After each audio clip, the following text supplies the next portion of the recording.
네, 오늘 말씀은 사도행전 강의 65탄이고요. 제목은 보증인과 증인이란 제목입니다. 사도행전 17장 10절에서 15절까지 보도록 하겠습니다. 사도행전 17장 10절에서 15절까지 한 목소리로 읽도록 하겠습니다. 시작. 밤에 형제들이 곧 바울과 실라를 베레아로 보내니 그들이 이르러 유대인의 회당에 들어가니라. 베레아에 있는 사람들은 데살로니가에 있는 사람들보다 더 너그러워서 간절한 마음으로 말씀을 받고 이것이 그러한가 하여 날마다 성경을 산구함으로 그 중에 믿는 사람이 많고 또 헬라의 교부인과 남자가 적지 아니하나 데살로니가에 있는 유대인들은 바울이 하나님의 말씀을 베레아에서도 전하는 줄 알고 거기도 가서 무리를 움직여 서동하게 하거늘 형제들이 곧 바울을 내보내어 바다까지 가게 하되 실라와 디모데는 아직 거기 머물더라.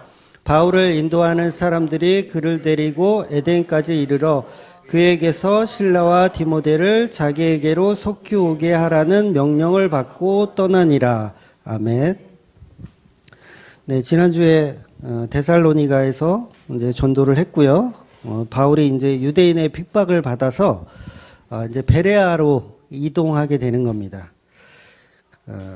근데 이 베레아 사람들은 좀 특이한 게 있는데 그게 뭐냐면 감사하게도 바울이 전하는 복음을 듣고 진짜 그러한가 하여 본문에서 보면 날마다 성경을 산구했다고 이렇게 표현하고 있어요.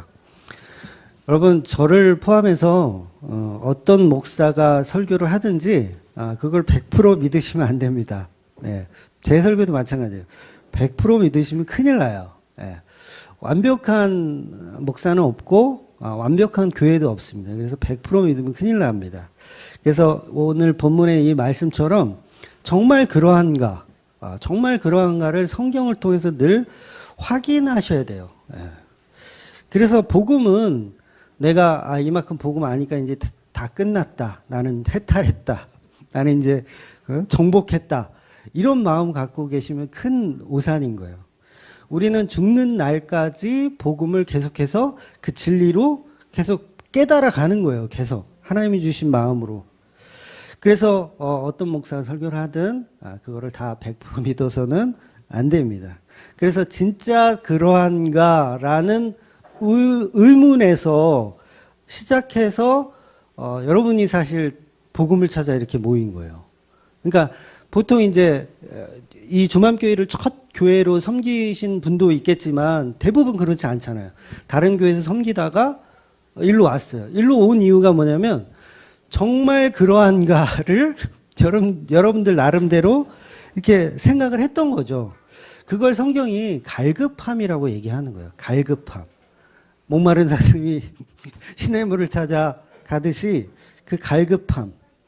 그러니까 이것은 문자적으로 그냥 무조건 목사가 얘기하는 건 다 의심해라. 이런 얘기가 아니라 의심하라는 얘기가 아니라 그 갈급함이 있어야 된다는 거죠. 그 진리에 속하고 싶은 그 갈급함. 그게 있어야 된다는 겁니다. 그래서 성경의 진리를 찾아 이렇게 모이신 분들이 사실은 교회로 이루어지는 거예요. 예. 그래서 인터넷으로 이렇게 들으시는 분들은 잘 모르겠지만 중암교회가 이제 오후 3시에 예배가 끝나면 늦게까지 9시 10시까지 있을 때도 있잖아요. 그때까지 뭐 하냐면 매주 거의 한 주 안만 빠져서 코로나 직방 터졌을 때 그때 한 주인가 좀 일찍 쉬었고 그다음에는 보통은 다 저녁을 다 먹고 이렇게 교제하고 돌아가시거든요. 그 이유가 뭐냐면 계속해서 우리는 갈급한 거예요. 그 십자가의 은혜에 늘 갈급한 겁니다. 그래서 늦게까지 모여가지고 서로 잘났다고 이렇게 나 잘났네 너 잘났네 그런 얘기를 하라는 게 아니라 그냥 바울과 바나바처럼 이렇게 막 싸움하고 그러라는 얘기가 아니라 그 진리에 대해서 진짜 그러한가에 대해서 서로 의논을 나누자는 거죠. 왜? 목사가 100% 얘는 무조건 신학도 했으니까 얘가 하는 건 무조건 옳아라고 하는 게 아니라 계속 그런 교제를 통해서 서로가 갖고 있는 그 진리를 서로 나누는 거예요. 그게 뭐라고요? 그게 교회라는 거예요. 그게 교회. 그러니까 얼마나 좋아요. 이렇게 교제하고. 그러니까 그 교제를 통해서 사실 저도 많은 거를 배우고 있어요. 여러분 잘 모르시겠지만 저도 굉장히 많이 배우고 있습니다. 그래서 가급적이면 주일날은 그냥 포기하시고 좀 쉰다는 걸 포기하시고 그렇게 이게 남아주시면 저가 좋습니다. 저가 좋습니다. 네. 뭐 특별한 일 계신 분들은 뭐 눈치 보지 마시고 가시고요. 네. 그래서 우리가 바른 복음을 우리에게 들을 수 있었던 계기는 성령께서 우리에게 그 마음을 주신 거예요. 정말 그러한가에 대한 갈급함을 주시기 때문에 우리가 계속해서 진리를 향해서 갈 수 있는 겁니다. 그래서 어찌됐든 100% 믿지 마시고요. 제 설교도 마찬가지입니다. 유튜브 보면 목사들 설교가 막 넘쳐나요. 넘쳐나요. 근데 대부분이 거의 못 들어주는 설교들이 많습니다. 그래서 아무리 유명하고 인정받는 목사의 설교더라도 신뢰하면 안 되고 정말 그러한가를 계속해서 확인해 보셔야 하는 겁니다. 그래서 목사가 어떤 설교를 하더라도 미혹되지 않는 거예요. 그래서 제가 지난주에 그런 말씀 드렸잖아요. 복음을 전하는 목사가 있는데 복음을 전해요. 바른 복음을 전하는 목사가 있는데 율법주의자가 아닌데 듣는 사람들은 율법주의가 될 수가 있어요. 전하는 목사는 율법주의로 전한 게 아닌데 듣는 사람은 율법주의로 받아들일 수 있고 또 전하는 사람은 영지주의자가 아닌데 영지주의로 또 받아들일 수도 있어요. 그게 왜 그러냐면 성경이 정말 그러한가를 안 보고 그냥 내가 듣고 싶은 거 그냥 듣는 거예요. 내가 믿고 싶은 거 그냥 믿는 거예요. 그러니까 자기가 좋아하는 목사는 그냥 100% 다 신뢰해버리잖아요. 어떤 얘기를 해도. 그게 굉장히 위험한 거예요. 굉장히 위험한 거. 그 사람이 말한 거는 내가 100% 신뢰한다. 이 자체가 문제가 있는 거죠.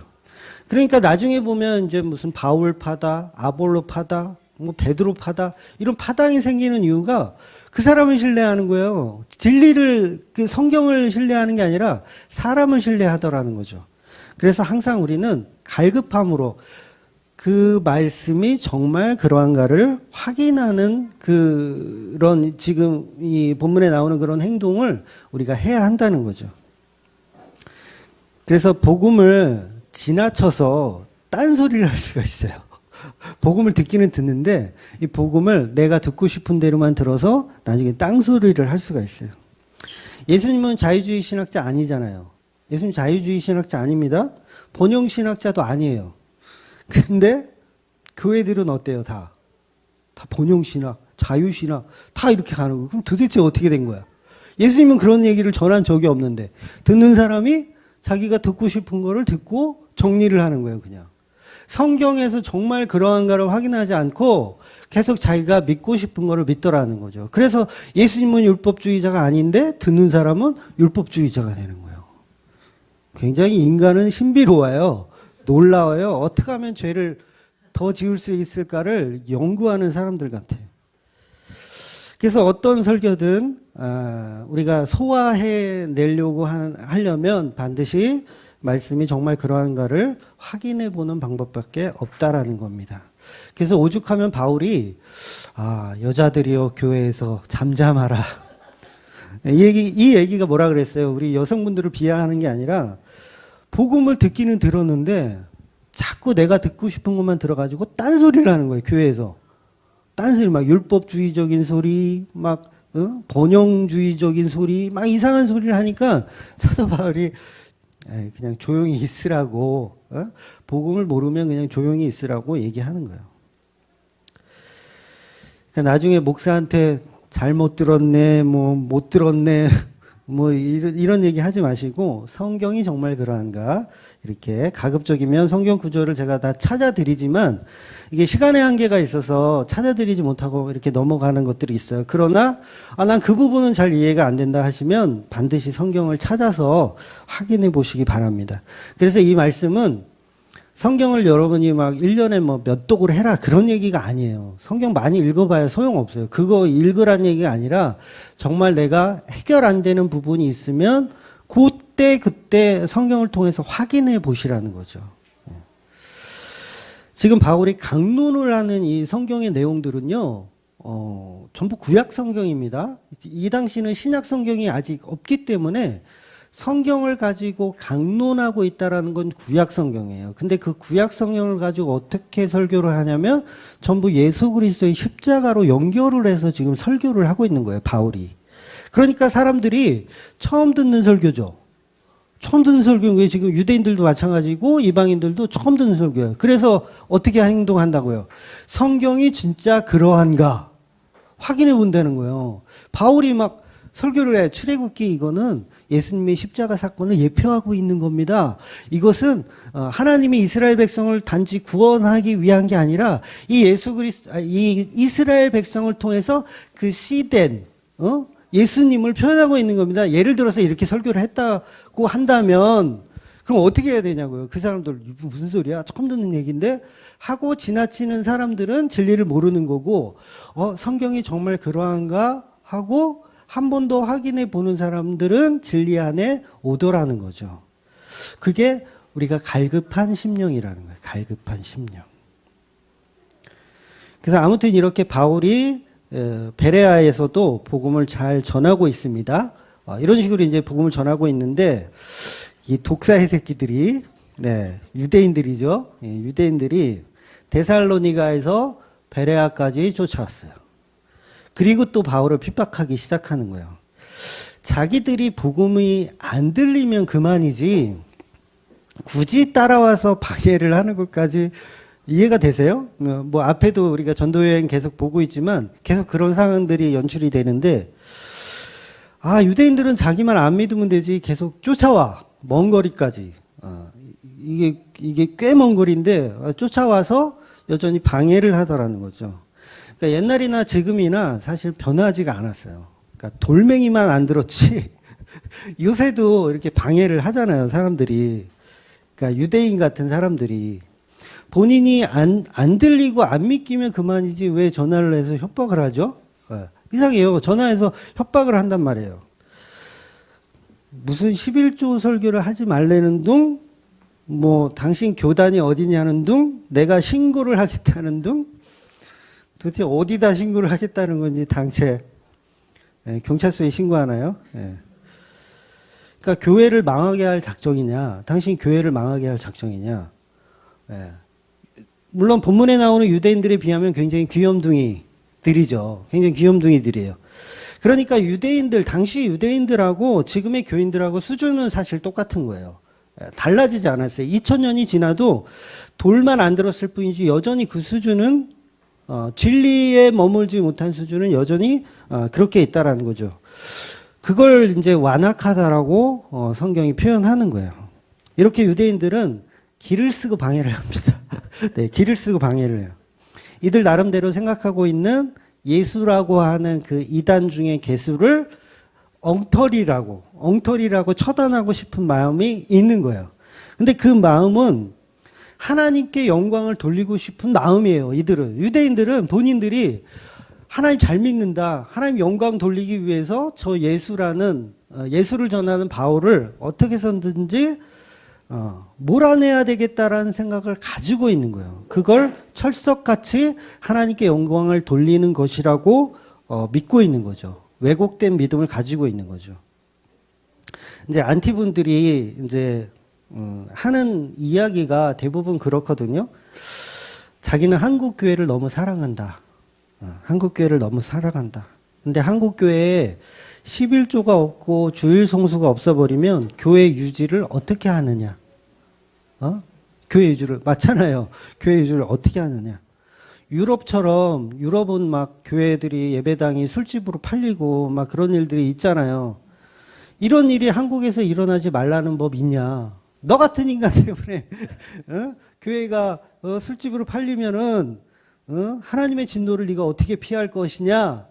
라는 식으로 말씀 이렇게 말을 하더라는 거예요. 당신 심판받는다고 그렇게 하면. 근데 마치 자기들이 교회를 지켜내는 용사들처럼 자기를 이렇게 착각하고 있는 거죠. 자기를. 지금 본문에 나오는 이 유대인들과 별반 다르지 않는 모습이에요. 그러니까 이 자체가 나쁜 건 아니에요. 그런 게 맞아요. 근데 맞지만 그게 진리 가운데 있지 않기 때문에 그게 큰 문제인 거예요. 그 열정과 열심은, 유대인의 열정과 열심은 우리가 박수 쳐줄만 해요. 그런데 그게 진리 가운데 벗어난 일이라면 그게 큰 문제가 되더라는 거죠. 여러분, 예수님이 피값으로 세우신 교회가 세상의 어떤 힘으로 망할까요? 과연? 예수님이 세웠어. 피값으로 세웠어. 그럼 과연 망할까요? 아니, 파주 금천에 이 조그만 교회 목사가 설교를 해서 막 교회들이 막 문 닫고 술집으로 팔려가. 야, 처음부터 저는 그거는 예수님이 피값으로 세우신 교회 아니라고 생각해요. 아니, 그렇다면, 그렇잖아요. 성도들의 헌금을 못 걷어서 망하는 교회가 진짜 하나님이 세우신 교회가 맞느냐는 거죠. 그럼 초대교회는 한 군데도 11조를 거뒀다는 얘기가 없거든요. 초대교회는. 근데 초대교회는 왜 안 망하고 2000년이 지난 지금까지도 물론 소수이긴 하지만 이렇게 복음이 전해지고 있냐는 거죠. 십자가 복음이. 복음은 우리의 힘으로 전해지는 것이 아닙니다. 네. 성령께서 삼위격의 그 하나님께서 하시는 일입니다. 십자가의 진리는 소수들에게만 그냥 이렇게 전해지는 것 뿐이에요. 그러니까 우리가 유대인들이 너무 쓸데없는 걱정을 하고 있는 거죠. 교회는 인간이 세우는 것이 아니기 때문에 인간 손에 망하지 않습니다. 망해서 사라지면 그 또한 예수님의 뜻이에요. 그 또한 예수님의 뜻. 그래서 교인들이 엉뚱한 걱정을 하는 거예요. 지금의 교인들도. 유대인들이 가지고 있는 자기들의 교리, 지난주에 말씀드렸죠. 그 교리에 대해서 성경이 정말 그러한가를 확인해 보지 않고 여전히 자기가 믿고 싶은 것만 믿는 거죠. 그러니까 구약의 모든 말씀들이 십자가로 완성이 되었다는 말씀을 성경이 정말 그러한지 확인하지 않고 내가 그동안 믿어왔던 것으로 고수하고 그것을 지켜내더라는 거예요. 그 유대인들의 모습이 지금의 교인들의 모습과 별반 다르지가 않다라는 거죠. 그 내용이 지금 바울이 계속해서 마을이 이제 바뀌어도 전도 여행의 마을이 바뀌어도 여전히 복음을 방해하는 이 사람들은 계속 존재하더라는 거예요. 지금도 존재하고요. 계속 방해하는 사람들은 존재하더라는 겁니다. 여전히 십자가에 대해서 다 이루신 예수님이 없는 거죠. 유대인들에게는 다 이루신, 진리를 다 이루신 그 예수님의 십자가가 없는 겁니다. 그래서 이것을 성경이 소경이라고 얘기하는 거예요. 소경. 그래서 소경이 소경을 인도하면 구덩이에 빠지죠. 그래서 소경된 교회는 빨리빨리 술집으로 팔리는 게 차라리 나은 거예요. 잘 이해하고 들으셔야 돼요. 술을 열심히 팔아서 사람들의 스트레스를 좀 해소해 주고 좀 이렇게 좀 그게 낫지. 교회를 해놓고 사람들을 다 지옥으로 끌고 가. 어떤 게 나은 거예요? 술집이 나은 거예요? 지옥으로 끌고 가는 교회가 나은 거예요? 술 파는 게 차라리 나은 거예요. 그러니까 교회들이 추구하는 게 최종 목적이 뭐예요? 교회들이 추구하는 최종 목적이 다 부흥이잖아요. 쪽수 늘리기. 부흥.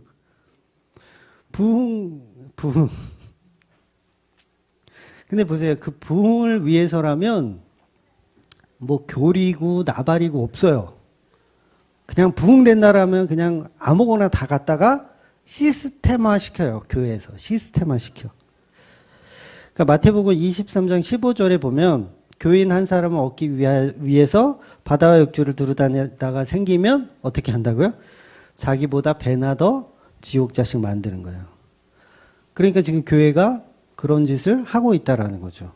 그럼 뭐예요? 빨리 술집으로 바뀌어야 되는 거예요. 예. 그러니까 유럽이 술집으로 바뀌었다 그러면 여러분들 어떻게 생각하셨어요? 안타깝다. 예.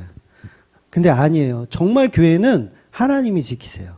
정말 교회는 예수님이 지키시고 성령님이 지키십니다. 그러니까 걱정할 필요가 없어요. 술집으로 바뀌었으면 그만한 이유가 있는 거예요. 그러니까 제가 아는 목사님도 어릴 때 존경하던 목사님이 계시거든요. 저 학생 때 전도사님이셨는데, 물론 복음은 아니에요. 복음은 아니에요. 나중에 다락방으로 가셨어. 복음은 아닌데, 너무 뵙고 싶어가지고 한번 찾아갔어요. 그 교회를 인천에 있는 교회인데 찾아갔더니 노래방으로 바뀌어 있더라고요. 교회가.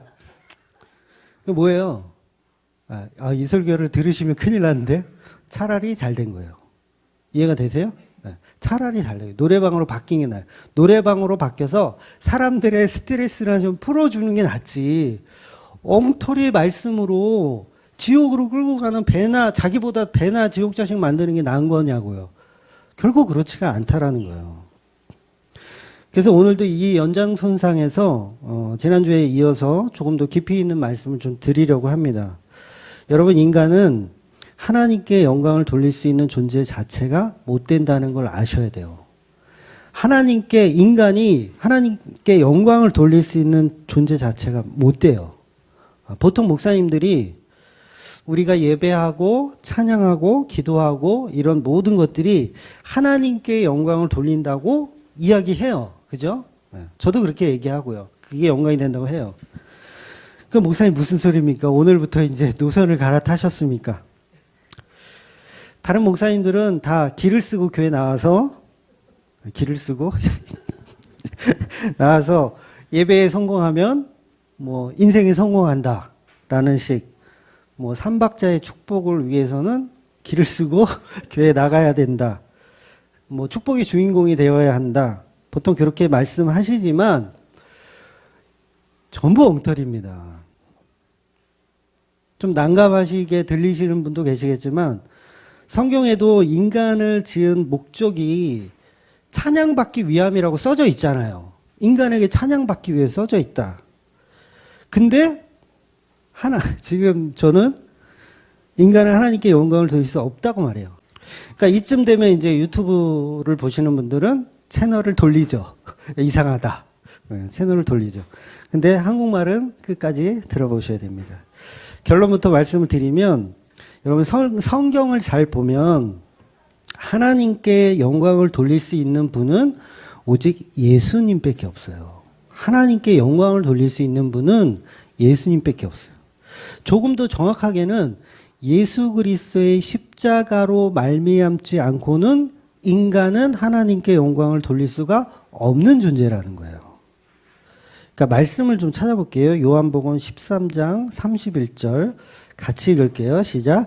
그가 나간 후에 예수께서 이르시되 지금 인자가 영광을 받았고 하나님도 인자로 말미암아 영광을 받으셨도다.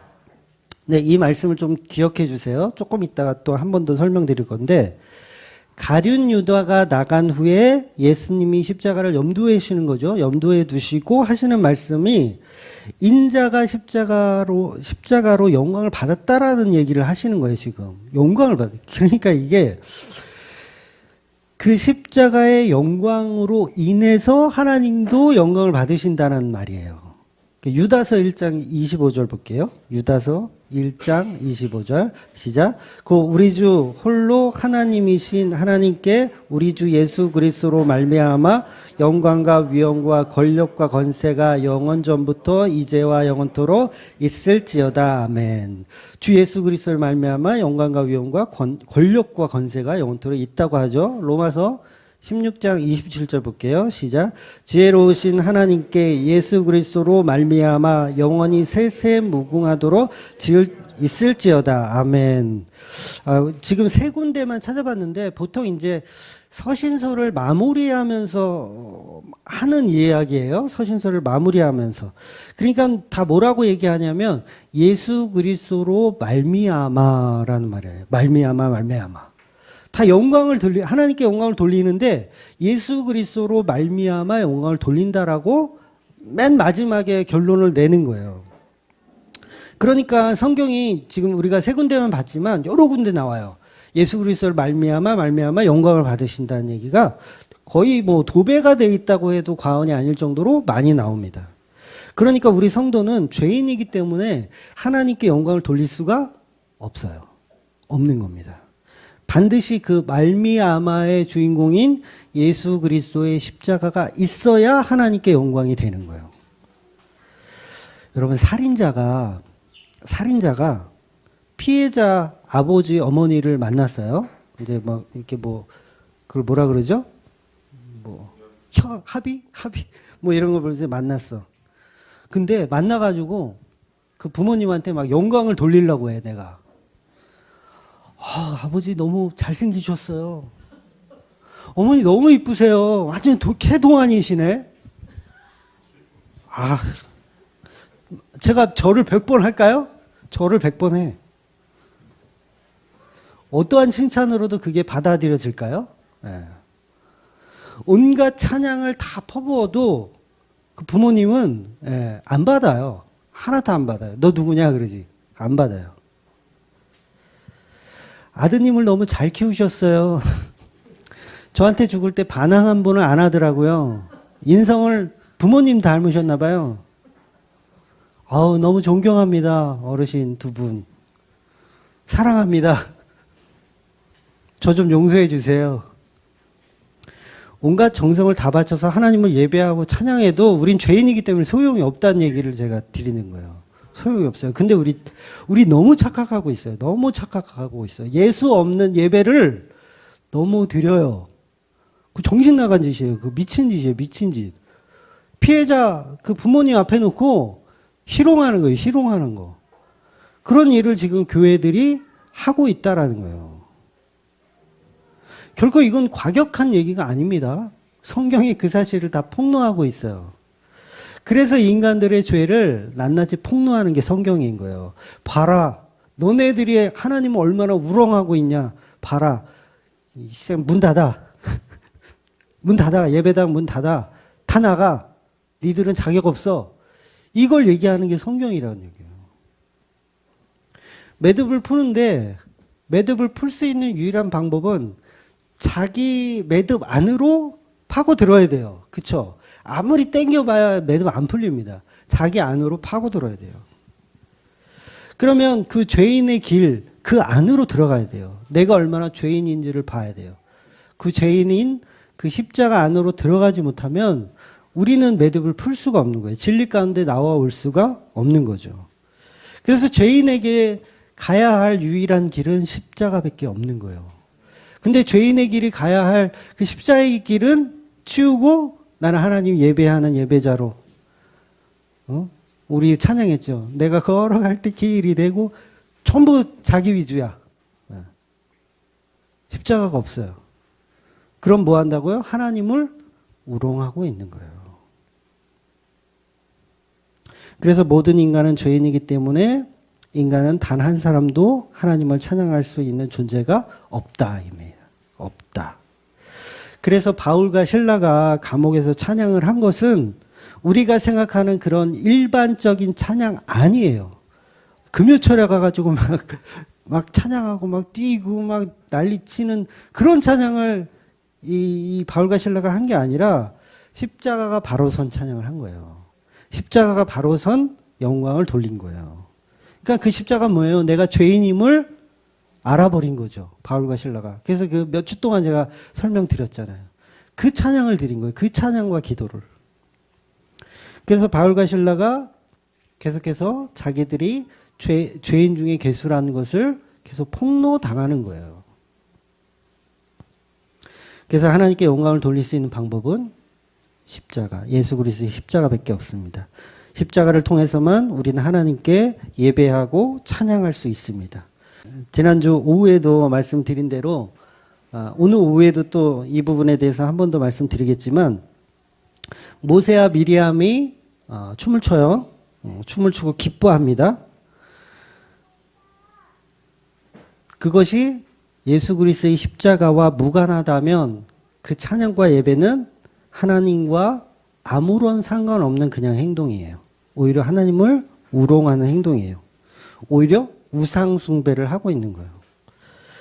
출애굽기 15장에 있는 찬양은 천국에서나 가능한 찬양이에요. 그러니까 찬양이 아니란 말이 아니에요. 찬양 맞아요. 그 말씀들이 모세가 했던 찬양, 미리암이 소고치고 막 이렇게 기뻐했던 그 찬양은 맞지만 천국에서나 가능한 찬양. 이 얘기는 뭐냐면 우리가 십자가가 없어버리면 찬양하면서 예배하면서 그냥 교회 다니면서 우상숭배 하더라는 거예요. 우상숭배. 아무리 홍해를 건너오고 마라의 쓴물 앞에서 단물을 만들어 먹어도 만나가 내려서 만나를 먹고 메추라기를 먹어도 그 속에 십자가가 없으면 소용이 없어요. 그래서 예수님이 만나를 십자가로 다 풀어주시잖아요, 사실. 출애굽기도 다 풀어주시고 십자가로 다 풀어주세요. 지금 바울의 강론도 마찬가지고요. 전부 구약의 성경을 예수로 풀지 못하면 그거 우상숭배입니다. 구약의 모든 말씀들, 신약도 마찬가지고 모든 말씀들을 예수 그리스도의 십자가로 풀어내지 못하면 다 우상숭배예요. 십자가 모르고 오병이어 먹고 배불러서 쫓아온 사람들 뭐 한 거예요? 다 우상숭배한 거예요. 네. 이스라엘 백성들이 만나 먹고 좋아해요? 즐거워해요? 뭐 한 거예요? 우상숭배하는 거예요. 홍해를 건너와서 춤추고 소고치고 막 즐거워해. 뭐 한 거예요? 우상숭배 한 거예요.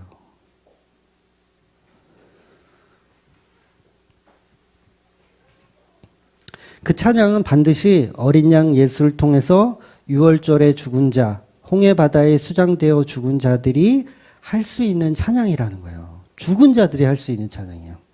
전부 십자가에 죽지 않으면 못하는 찬양들이에요. 그래서 저와 여러분도 십자가에 죽은 자만 예배 드리는 겁니다.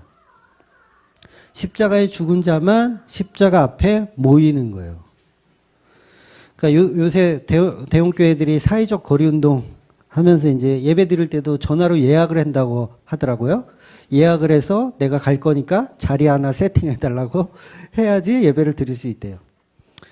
예약해도 소용이 없다는 거예요. 십자가가 없으면 예배를 하나님이 안 받으시더라는 거예요. 우리 인간이 예수님 없이 하나님께 영광을 돌릴 수 있는 방법이 있다고 한다면, 다시요, 우리 인간이 하나님께 영광을 돌릴 수 있는 방법이 있다고 한다면 예수님의 십자가 구원의 존재가 필요가 없어요. 이해가 되시죠? 우리가 하나님께 영광을 돌릴 수 있는 방법이 있다. 그러면 예수님의 십자가가 유일한 구원이란 얘기를 해서는 안 되는 거예요. 오직 십자가로만 구원이 있고 하나님께 영광을 돌리는 것도 오직 십자가로만 가능한 거예요. 근데 십자가 없는 구원을 말하면 그건 다 이단입니다, 그냥. 이단이에요. 목사가 설교를 하는데 십자가에 대한 이야기가 없으면 다 이단이에요. 우상숭배하는 거예요, 그냥. 우리 인간은 예수님 없이는 다 지옥입니다. 예수님 없으면 다 지옥이에요. 십자가 없으면 다 지옥. 이 말은 다시 말하면 인간은 단 한 사람도 예수님의 그 십자가 피 없이는, 예수님의 공로 없이는 구원을 못 받는다는 얘기고 하나님께 영광을 돌릴 수 있는 존재가 될 수 없다는 얘기예요. 그러니까 미리암이 드렸던 그 찬양은 찬양이지만 찬양이 아닌 거예요. 이해가 되시죠? 찬양이지만 찬양이 아닌 거예요. 사람들이 소고치고 춤추며 기뻐하지만 하나님은 곧 마라의 쓴물 앞으로 집어넣으시더라는 거죠. 너희들 했던 이 찬양이 우상숭배라는 것을 내가 증명해 줄게 라는 표현인 거예요. 그리고 쓴물 앞에 세우고 너희들이 얼마나 믿음 없음을 폭로해내는 거예요. 고작 3일 만에. 3년이 지난 게 아니에요. 소고치고 춤춘 지 고작 3일 만에. 뭐 어떻게 해요? 막 원망불평하는 거예요. 그러니까 십자가 없는 찬양, 십자가 없는 예배, 십자가 없는 기도는 전부 헛수고. 헛수고일 뿐만 아니라 황금송아지 앞에서 기뻐 뛰고 춤추는 것과 동일한 일이에요. 동일한 일. 교회를 다니면서 기를 쓰고 우상 숭배하는 거예요. 네. 우리가 한번 생각해 보자고요. 철야 예배 가서 기도 한 번쯤은 해보셨죠? 네. 저도 많이 해봤어요. 그러니까 어떤 헌금을 바치면서, 11조 바치면서, 특히 이제 감사헌금 같은 거 할 때, 봉투에다가 뭐 쓰잖아요. 이렇게. 기도 제목 같은 거.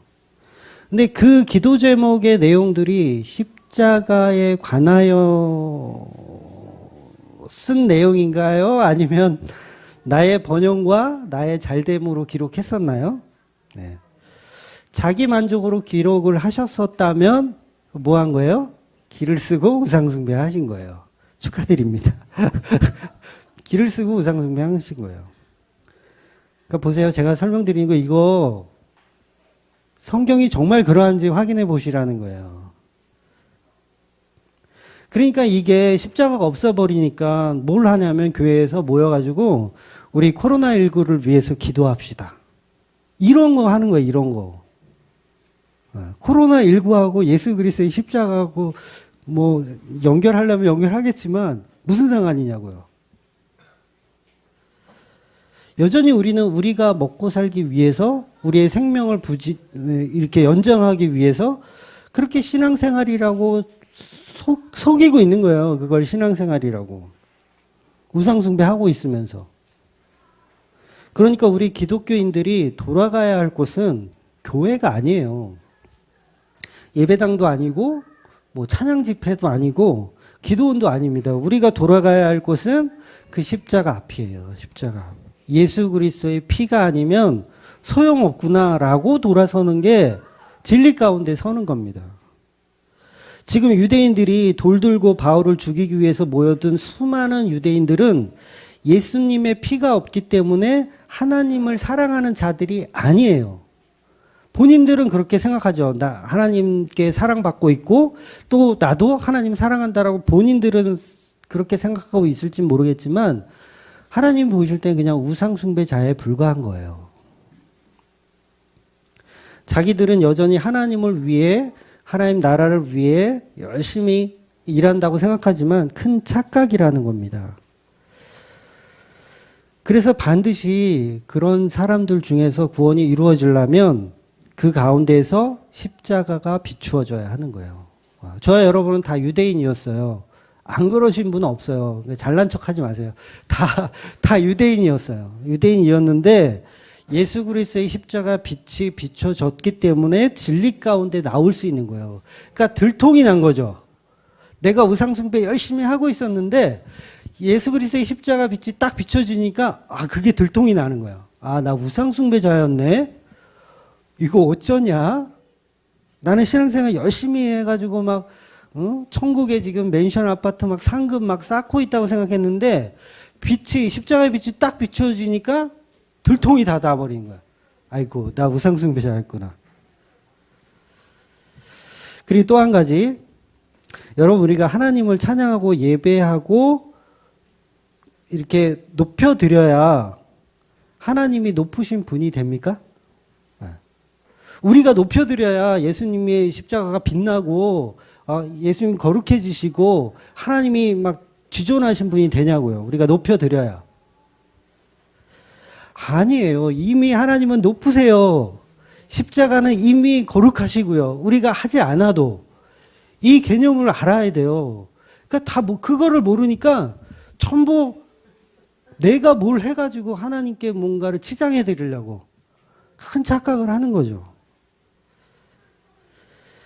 우리가 예수님을 찬양해야 나사렛 예수에서 하나님 아들로 가나요? 우리가 그렇게 만들어 드리는 건가요? 우리는 그런 가치 없어요.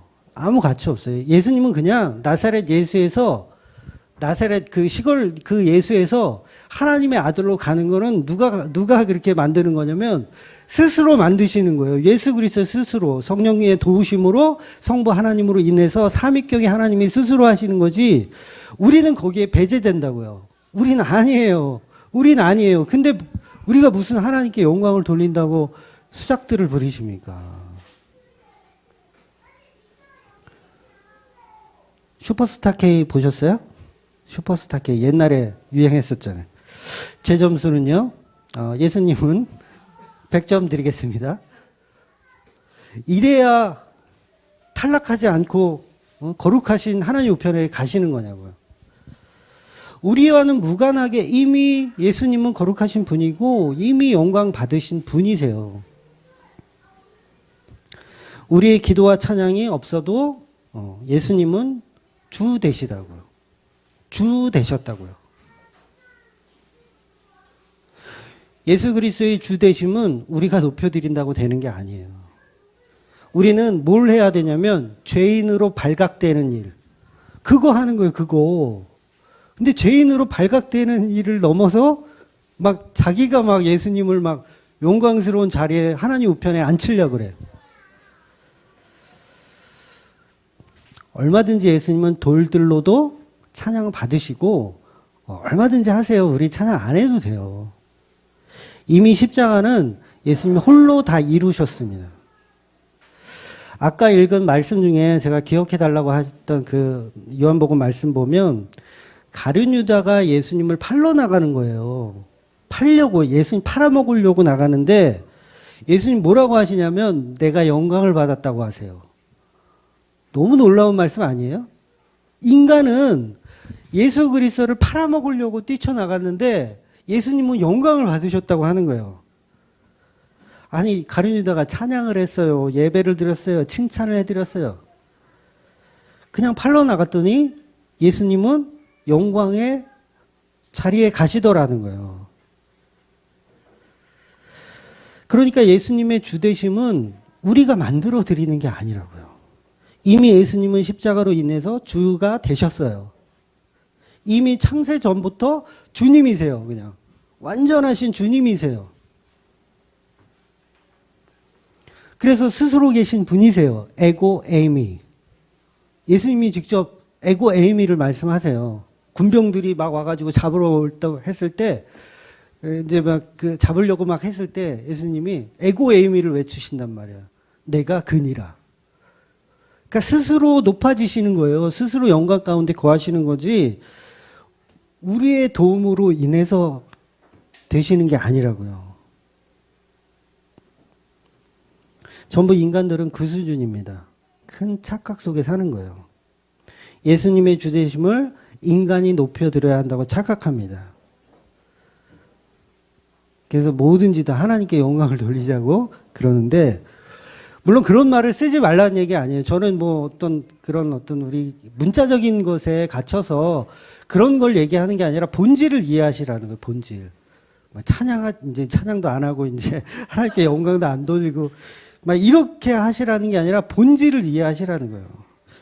그러니까 이게 본질을 이해 못하면 이상하게 들릴 수밖에 없죠. 네. 그렇다면 우리가 예수님의 주 되심을 목적으로 또 신앙생활을 하면 그 또한 행위주의자가 되는 거예요.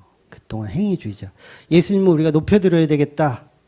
이 마음을 품고 신앙생활을 하면 행위주의자가 된다고요. 아직도 십자가를 지식으로 이해하는 거예요. 그걸 다른 말로 성화주의라고 해요. 성화주의. 나를 통해서 주되심을 높여드리자. 저 사람 변했어. 교회 다니더니 완전 변했어. 그를 통해서 하나님께 영광을 할렐루야.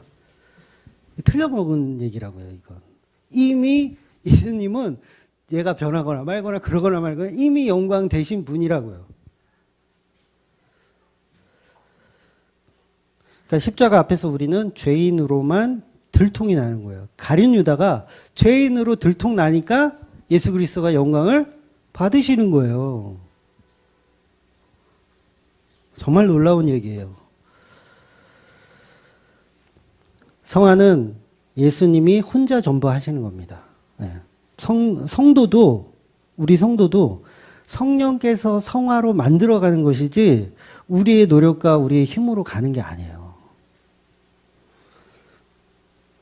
그래서 골로새서에 보면 교인들에게 문안을 하면서 등장하는 인물이 있는데 데마라는 인물이 있어요. 데마. 잘 모르실 수도 있는데 디모데후서에 보면 이 데마라는 사람이 언급이 되거든요. 4장 10절인가 보면 데마가 나오는데 바울이 데마를 뭐라고 표현하냐면 데마는 이 세상을 사랑하여 나를 버리고 데살로니가로 갔다. 이렇게 말해요. 그리고 이제 누가만 내 곁에 남아있다라고 얘기하는데 바울의 제자들도 이 지경이란 얘기예요.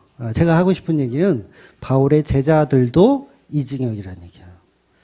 저와 여러분이 피조물이기 때문에 예수님이 저에게 너는 거룩해라 그러면 거룩한 거예요. 저는 피조물이기 때문에. 그러니까 너는 뭐 훌륭하다 그러면 훌륭한 거예요. 근데 너는 죄인이다 그러면 죄인인 거예요. 그냥 피조물인 거예요. 근데 그 자리를 우리가 빼앗아서 예수 당신은 주가 되어라 라고 우리가 얘기하는 거죠. 하나님의 자리를 우리가 빼앗는 거예요. 우리가 예수님의 자리를 지정하더라는 거죠. 당신은 하나님 우편에 앉아 라고 지정을 하는 거예요. 이게 다 마귀적 발상이에요. 나는 고개를 들지 못하는 죄인으로소이다. 바울처럼 나는 죄인 중에 괴수입니다. 그 자리가 하나님께 영광이 되는 자리예요. 그 자리가 우리의 자리라는 거예요. 근데 전부 우리가 성령 받자, 변화되자, 성화되자, 방언 받자, 은사 받자, 죄인 아니라는 걸 계속 말하고 싶은 거예요.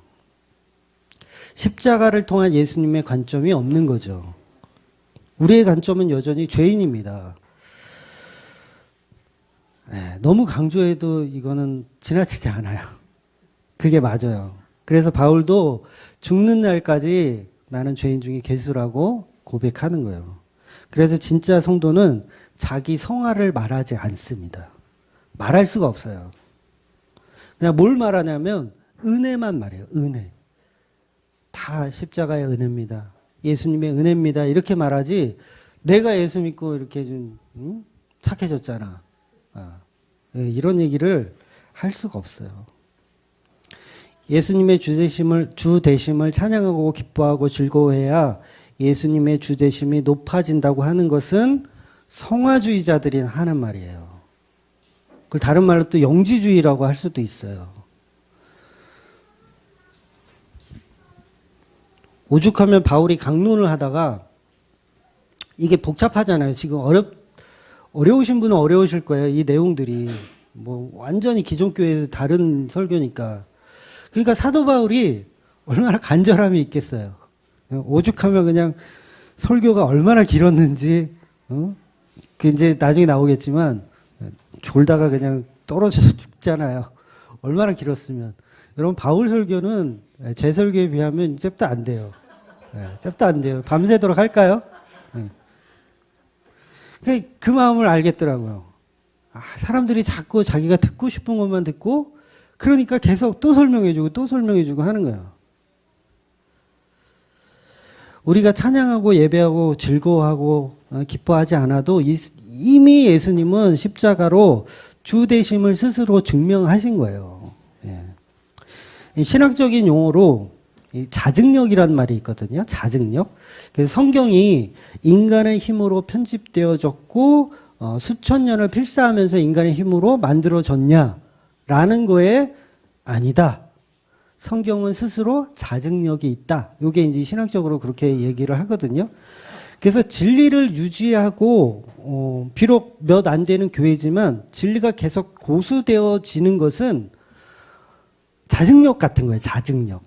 이거는 인간의 힘으로 하는 게 아니라 어떤 선배들이 이렇게 막 제자들을 잘 키워서 이런 게 아니라 성령을 통해서 그렇게 이루어지고 계신 거예요. 그러니까 바울의 제자도 엉터리가 있잖아요. 막 세상이 좋아서 떠나가잖아요. 그러니까 선배 목사들은 어떻게 보면 그냥 통로일 뿐이고 성령께서 이 역사를 계속해서 주장해 나가시는 거죠. 진리로. 그러니까 예수님의 주되심은 그냥 선포해서 내려오는 거예요. 선포.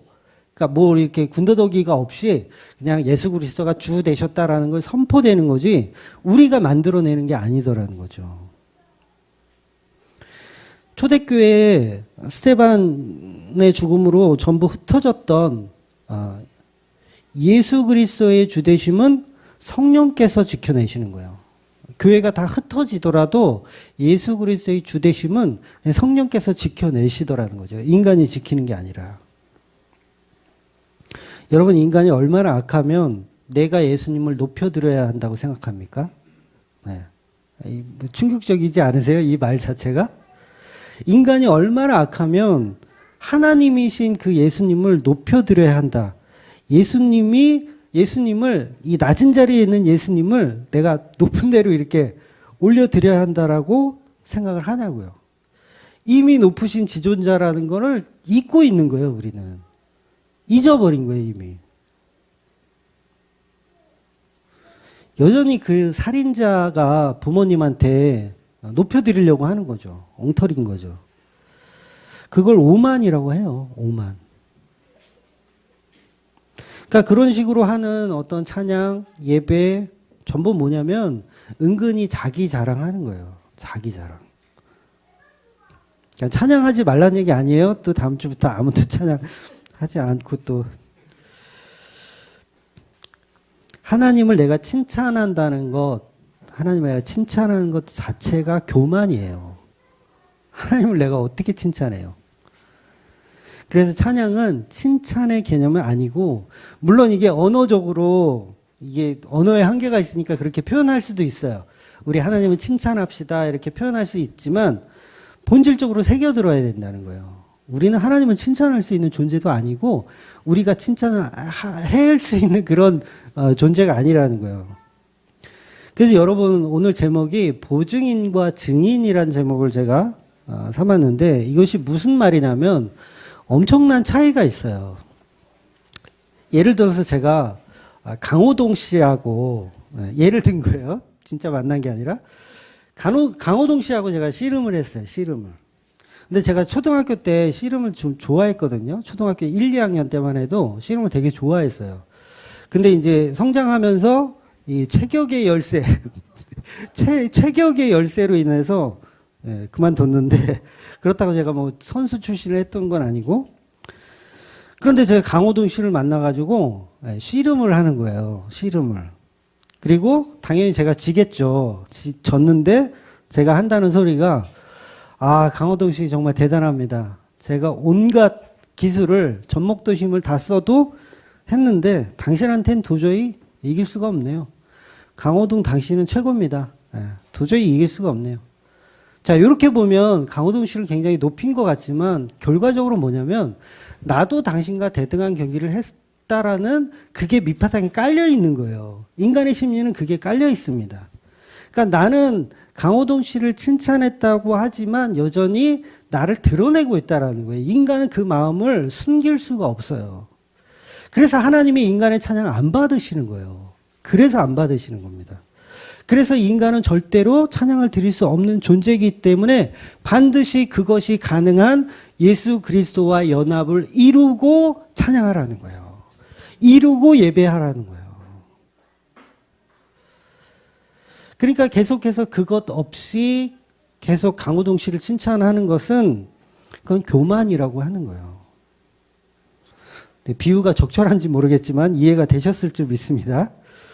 그러니까 모세가 예수님의 모형으로 등장할 때가 있잖아요. 모형으로 등장할 때가 있어요. 뭐 십계명을 깨부신다든가 뭐 그런 거는 이제 모형으로 등장하는 거예요. 홍해를 가르는 것도 마찬가지고 마라의 쓴물 앞에서 행동하는 것도 다 예수님을 모형하는 거예요. 그러니까 여기서 모세는 어떤 모습으로 등장하냐면 보증인의 모습으로 등장해요. 왜? 예수님은 중보자니까. 모세는 그 역할로 등장한다고요. 근데 보세요. 우리가 다 보증인의 자리에 있고 싶어요. 보증인의 자리. 이게 무슨 얘기냐면 마치 하나님을 내가 보증해 주는 것. 하나님 보증해 주는 것. 지금 바울이 그 부분이 부서지고 있는 거예요. 그 부분이 부서지고 있는 거예요. 우리 인간은 하나님을 낮은 자리에서 찬양하는 것이 아니고 인간이 하나님을 보증해 주지 않습니다. 그 자체로 그냥 하나님은 하나님이에요. 우리가 보증할 수가 없어요. 근데 우리는 찬양하고 예배하고 이런 거를 다 보증하면서 그거를 하나님께 높여드린다고 착각하는 거예요. 내가 잘 아는데, 내가 하나님에 대해서 내가 잘 아는데, 하나님이 이런 분이야. 내가 보증해 줄게. 예수 한번 믿어봐. 내가 보증할게. 관절염 낫는다. 믿어봐. 아파트 당첨돼. 삶의 문제가 해결된다니까? 내가 보증할게. 믿져야 본전 아니냐. 야, 나 못 믿어? 3개월만 우리 목사님 설교 들어봐. 전부 이 보증이 자기를 치장하고 있다고요. 조금 어려울 수 있는데 이 보증이 나를 치장하고 있다고요. 나는 복음 알아. 나는 복음 알아. 나는 깨달음을 얻었어.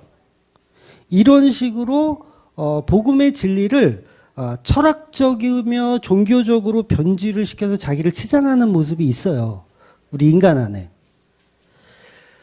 나오미 아시죠? 아들 죽고 이제 그 며느리하고 이제 사는 룻 며느리하고 사는.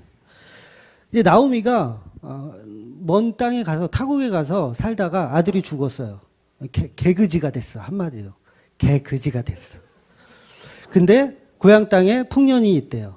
그래서 아들 죽고 이제 며느리만 남았어. 며느리 둘도 이제 너희들도 너희 갈 길 가라. 근데 이 며느리 룻이 뭐라 그러냐면 그 나오미의 하나님이 시어머니의 하나님이 나의 하나님이고 그 시어머니 하나님이 내가 믿겠다고 하는 거예요. 이거 뭐예요? 보증 쓴 거예요? 증인한 거예요? 나오미는 보증을 쓴 적이 없어요. 왜? 그 삶이 그지 깽깽이 삶이거든. 다 망한 삶이고 다 쓰레기 된 삶이거든요. 근데 무슨 보증을 했어요? 보증을 한 적이 없어요. 그냥 증인으로 있었어요. 그럼에도 불구하고 나오미는 나는 하나님을 믿겠다. 나는 하나님을 존경한다. 라는 모습을 보였단 말이에요. 그거는 보증인과 증인의 차이인 거예요. 근데 우리가 어느 쪽으로 가고 싶어 하냐면 보증인의 자리에 있고 싶어 하더라는 거죠. 그러니까 보증이란 자체가 뭐냐면 내가 뭔가를 보탰다라는 거예요. 보탰다라는 거. 십자가는 인간이 1도 보탤 것이 없어요. 보증할 것 더더욱 없어요. 그냥 증인하는 거예요. 증인. 구레네 사람 시몬이 십자가를 지고 가잖아요. 예수님이 이제 힘들어 하실 때. 와, 내가 들어봤잖아. 장난 아니더라고. 와, 짱 무거웠어. 와, 예수님 대단해. 그걸 들고 채찍에 그렇게 맞으시고 피 철철 흘려가면서 골고다까지 그걸 올려가셨어. 와, 쩔어. 나 그렇게 못할 거야. 나 엄청 무거웠어. 요걸 보증이라고 하는 거예요. 요걸 보증. 근데 정말 증인은 십자가를 보더라는 거죠. 죄 없으신 예수님이 그 십자가를 지고 가야 하는 것이 아니라 처음부터 끝까지 내가 지어야 할 십자가를 예수님이 지신 거야 라고 나와야지 구레네 사람 시몬은 증인의 모습인 거예요. 물론 구레네 사람 시몬이 어떻게 했는지는 모르겠어요. 그런데 만약에 사회에 나가서 구레네 사람 시몬이 야, 쩔어. 내가 그거 들어봤잖아. 장난 아니더라고. 그거는 아니라는 얘기예요. 근데 우리는 전부 증인보다는 보증인의 자리에 있고 싶어 해요. 그래서 간증을 시켜놓으면 전부 그거잖아요. 전부 보증인. 아, 예수 믿고 말이야, 내가, 응? 신학교 가가지고 목사 됐다고. 응? 그러니까 하나님을 찬양하라고 했더니, 호흡이 있는 자마다 여호와를 찬양하라고 했더니, 전부 보증을 서더라는 거예요. 하나님은 강해. 하나님은 놀라우셔. 말과 병거를 다 수장시킨 분이야. 이러면서 보증을 서더라는 거죠. 하나님 또 이기실 거야. 내가 책임질게. 하나님 대단해. 여러분, 요거 찬양 아니에요. 요게 지금 오후 설교하고 같이 믹싱이 돼야 이해가 빠르실 텐데, 여러분, 교회가 예수님의 주되심을 높여드리지 않으면 예수님의 주되심이 무효화되나요? 아니잖아요. 예수님 혼자 쓸쓸해 하실까요? 우리가 찬양 안 하면 예수님 쓸쓸해 하시고, 아유, 저것들이 나를 찬양 안 하고, 아이고, 이러실까요? 인간은 그냥 죄인이기 때문에 하나님 찬양하고 예배할 수 있는 존재 자체가 아니에요. 이미 예수님이 알고 계세요.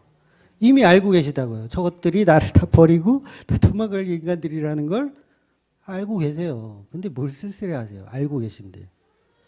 그래서 하나님은 하나님이 찬양받기 위해서 인간을 재창조하시는 거예요. 재창조하시는 거예요. 그러니까 우리가 창세기에 나오는 그 찬양으로는 찬양을 못 받으세요. 예수님은. 하나님은. 그래서 반드시 재창조가 필요한 거예요. 네, 찬양을 받기 위해서.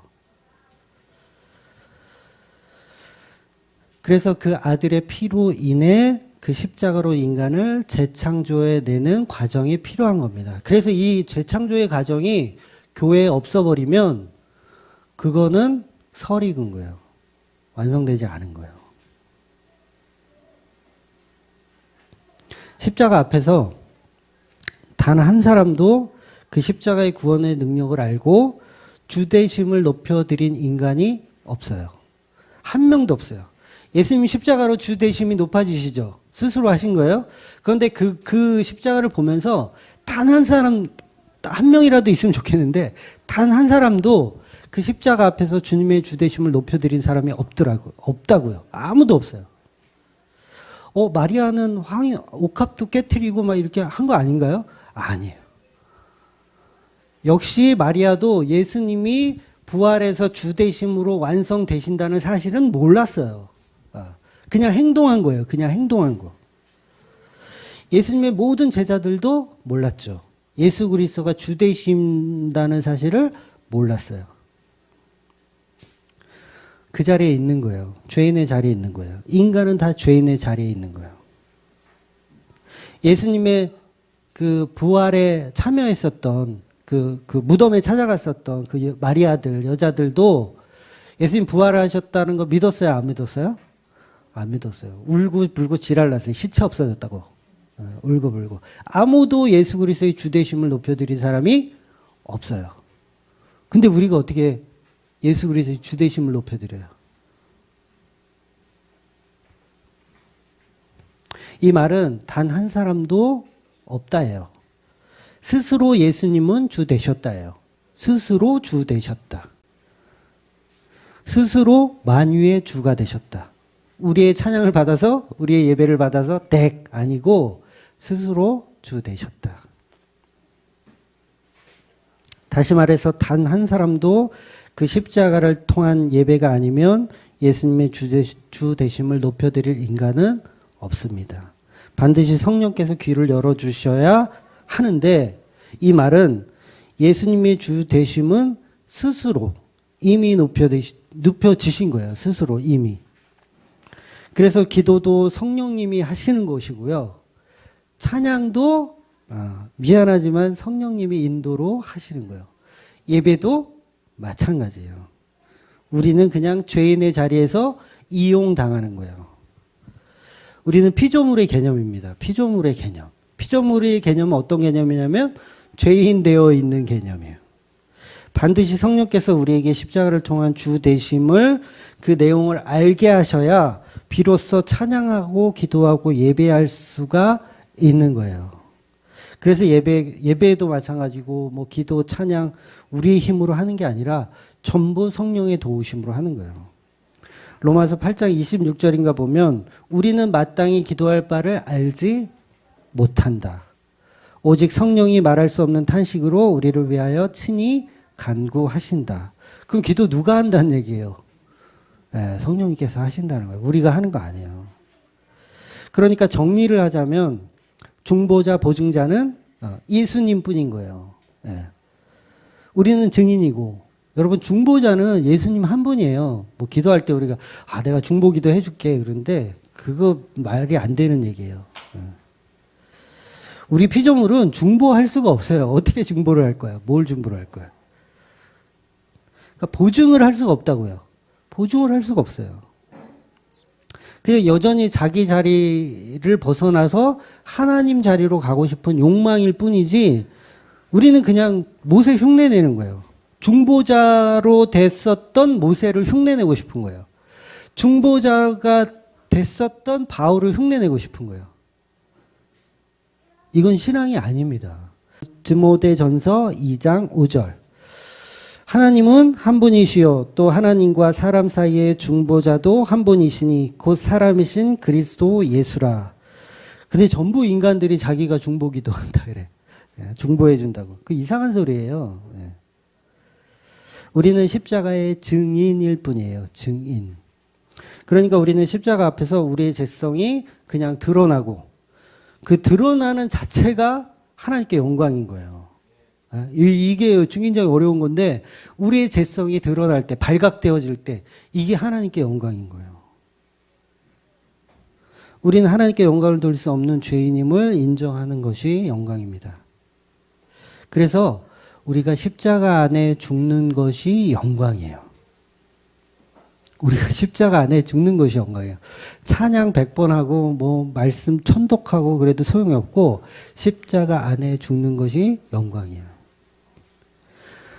제가 좋아하는 말씀이 있어요. 가끔 말씀드리는데 너희는 먹든지 마시든지 무엇을 하든지 다 하나님의 영광을 위해서 해라.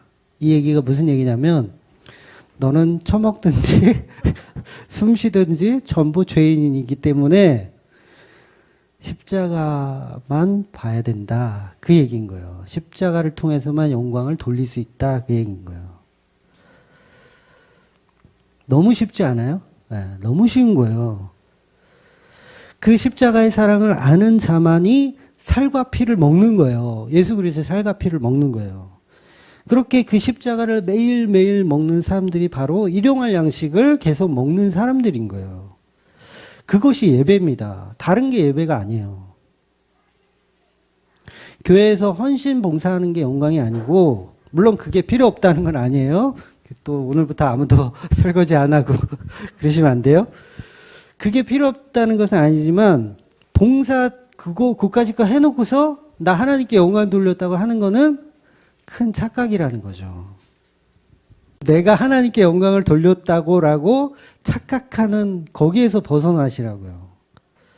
그냥 십자가로 인한 감사의 움직임일 뿐이지 그거 해놨다고 내가 나를 치장하는 순간 이미 그건 또 다른 길로 가고 있는 거예요. 그래서 우리가 우리의 노력과 열심으로는 그 십자가를 빛나게 할 수 있는 방법이 없어요. 이미 예수님은 스스로 빛나십니다. 이미 빛이세요. 태초부터 이미 빛이세요. 그래서 성도는 오직 그 십자가만 배우는 겁니다. 십자가만 배우는 거예요. 그 십자가에 담겨져 있는 그 하나님의 영광과 그 은혜, 그걸 발견해 나가는 사람들이 성도인 거예요. 그래서 사도 바울이 갈라디아서 6장 14절에 말한 그 십자가의 자랑, 우리가 아는 그 뉘앙스의 자랑이 아니에요. 여러분, 우리가 이게 한글 개역개정에 십자가만 자랑한다 그러니까 그 자랑이 보증으로 알아. 또 보증으로 또 알아. 내가 보증할 테니 십자가 한번 믿어봐. 뭐 이런 뉘앙스로 알아요. 근데 사도 바울이 말한 십자가를 자랑한다는 개념은 뭐냐면 내가 그리스도와 함께 십자가에 죽었다라는 얘기를 하는 거예요. 그게 자랑이에요. 근데 전부 우리가 보증 쓰는 자랑을 하려고 하잖아요. 사도 바울이 말한 자랑은 내가 십자가에 죽었다예요. 죽었다. 그럼 저와 여러분이 십자가를 자랑한다는 건 뭐냐면 내가 그리스도와 함께 십자가에 죽었다. 그걸 자랑하라는 거예요. 근데 전부 자기 자랑하기 바빠.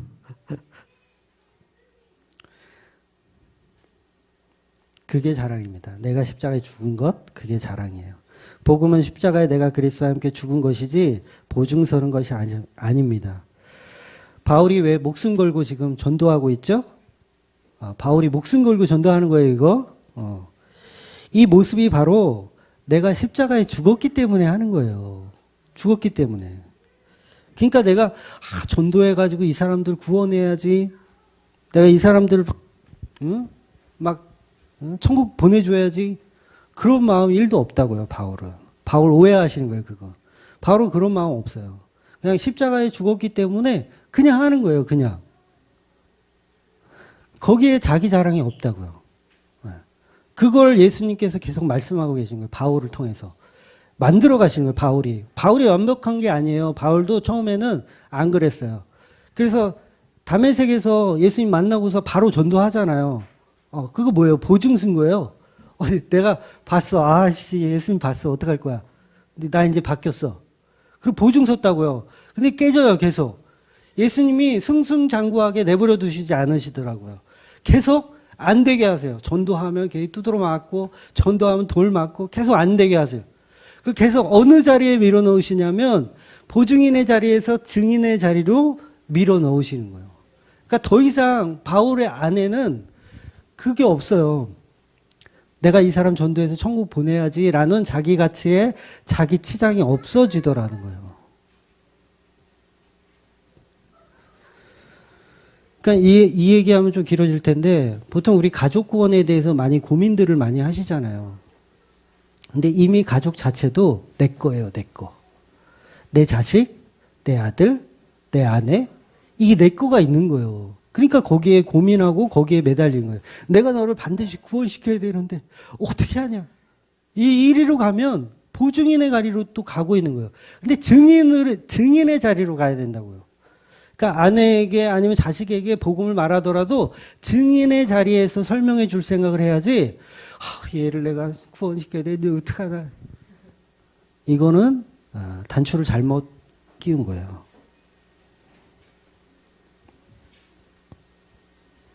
그래서 저와 여러분은 죄인의 자리에서 증인으로 있는 겁니다. 그 자체가 바로 예배예요. 죄인의 자리에 있는 게 예배예요. 예배가 뭐예요? 하나님께 영광 돌리는 거잖아요. 죄인의 자리에 있는 게 예배라고요. 그래서 십자가 복음 말씀을 우리가 이렇게 들으러 왔잖아요. 먼 곳에서 이렇게 오셨는데 그 자체가 그냥 예배예요. 말씀 오늘 이 목사가 아주 죽을 쓰고 있어도 죽을 쓰고 있어도 이 자체가 그냥 예배인 거예요. 또 여기에 참여 못해서 이제 사정상 참여 못하더라도 그 목마름, 그 타는 목마름, 가고 싶은데 못 가네. 그런 목마름 자체가 예배인 거예요. 십자가를 본 거죠, 그게. 그게 증인이고 그게 자랑입니다. 그러니까 우리가 예수님의 주 되심을 높이고자 하는 목적으로 나왔다면 그거 잘못 나오신 거예요. 내가 예수님 높여드려야지. 오늘 주맘교회 가서 예수님 내가 높여드릴게요. 용돈 필요하세요? 제가 높여드릴게요. 이걸 개수작이라고 하는 거예요. 증인은 그 십자가로 인해 이미 주되신 분이기 때문에 우리는 죄인의 자리에 있는 것뿐이고 계속해서 우리가 이것들을 잘못 이해하면 종교인으로 가는 거예요. 종교인으로. 우리 가운데 계신 그 십자가 지신 주님이 계시다면 그게 바로 예배입니다. 우리 가운데 십자가 지신 예수님이 계시다면 그 자체가 그냥 예배예요. 그 삶이 그냥 예배예요. 그게 하나님 나라입니다. 바울을 오해하지 마세요. 지옥 가는 사람들을 위해서 열심히 노력한 게 아니에요. 바울은 뭐 없어요, 그냥. 바울은 뭐 없어요. 왜 전도하는 사람들이 막 자기 가족도 버리고 막 유럽이나 아프리카에서 왜 전도하죠? 일면식도 없는 사람들한테 왜 전도하죠? 내 사랑하는 친척도 아닌데? 그러니까 지금 이게 바울이잖아요. 그게 사실 바울의 모습이잖아요. 그러니까 왜 하냐면 죄인이니까 하는 거예요. 죄인이니까 하는 거예요. 무슨 내가 생명을 위해서 내가 하나님의 역사를 위해서 비전을 품고 죄인이니까 하는 거예요. 죄인이니까. 그러니까 바울이 하고 있는 이 엄청난 전도 여행 그 속에 바울 안에 바울이 없어요. 바울 안에 바울이 없어요. 빈 껍데기예요. 빈 껍데기. 그러니까 바울이 어떻게 저렇게 할 수 있을까? 참 대단하다. 이거 못 본 거예요. 껍데기 속에 아무것도 없음을 못 본 거예요. 그 안에 십자가만 덩그러니 있다니까요. 십자가만 덩그러니 있으니까 바울 속에 십자가만 덩그러니 있으니까 바울이 그러잖아요. 나는 자랑할 게 이 십자가밖에 없다. 이렇게 자랑하죠. 언제 바울이 내가 너희들을 구원시키기 위해서 내가 이렇게 고생했고 그 얘기를 하는 게 아니라는 거죠. 그래서 이 모습이 바로 십자가 은혜 받은 사람들의 모습이고 그게 우리가 가야 할 방향입니다. 그래서 계속해서 바울이 부서지는 거예요. 저와 여러분이 계속 부서져야 합니다. 빌립보에서 충분히 십자가 복음을 알았고 감옥에서 몸소 처음 했잖아요. 근데도 또 안 풀려. 그렇잖아요. 오늘 본문에 보면 또 쫓아갔어. 죽이려고. 아유, 쌍놈인가들. 계속해서 뭐냐면 하나님은 바울에게 너 계속해서 증인의 자리에 있어. 보증인의 자리에 있으려고 하지 말고 증인의 자리에 계속 있으려고 해. 라고 설명해 주시는 거예요. 그래서 우리가 속아서는 안 돼요. 자기 자신한테 속아요. 나는 예수 잘 믿는다. 나는 하나님께 영광 돌린다. 이러면서 자기 자신한테 속아요. 그러니까 다른 데 관심이 있어서는 안 돼요. 오직 그 십자가에만 관심이 있으셔야 합니다. 진짜 성도는 이름도 없이 빛도 없이 그저 죄인의 모습으로 그 십자가 말씀의 갈급함으로만 살아가는 사람들이에요. 그래서 예수님의 그 피값으로 세우신 교회들은 부각되지 않더라고요. 제가 생각할 때도 그래요. 부각되지 않아요. 막 몇만 명 모이는 교회로 만들어지지가 않아요. 그랬으면 좋겠는데 이미 틀렸어. 그렇게 될 수가 없어요. 왜? 안 그러면 인간은 교만해질 수밖에 없어요. 그래서 바울이 계속 부서지는 거예요. 야, 예수님이 보낸 전도 여행인데 성과는 없고, 물론 오늘 본문에서는 좀 성과가 있었어요. 헬라인들이 많이 믿으니까 조금 성과가 있었는데 그것도 그때뿐이야. 또 돌 들고 또 쳐들어왔어. 에이씨. 그러니까 계속해서 바울은 십자가 앞에 엎드릴 수밖에 없죠. 그 유대인들이 돌 들고 안 왔으면 어떻게 됐을까요, 바울이? 그래도 내가 말을 잘하니까, 내가 설교를 잘하니까 이렇게 막 사람들이 막 물밀듯 쏟아져 들어오는구나. 아이씨, 너무 좋은데? 막 이런다고요. 저도 그러거든요. 막 이런다고요. 그러니까 탁 쳐버리는 거예요. 그래서 우리는 십자가만 예배하고 십자가만 찬양하고 그 십자가를 통해서만 그 하나님의 영광을 돌릴 수 있는 존재임을 깨닫고 그렇게 신앙생활 하시는 저와 여러분 되시기를 주의 이름으로 축원드립니다. 기도하겠습니다.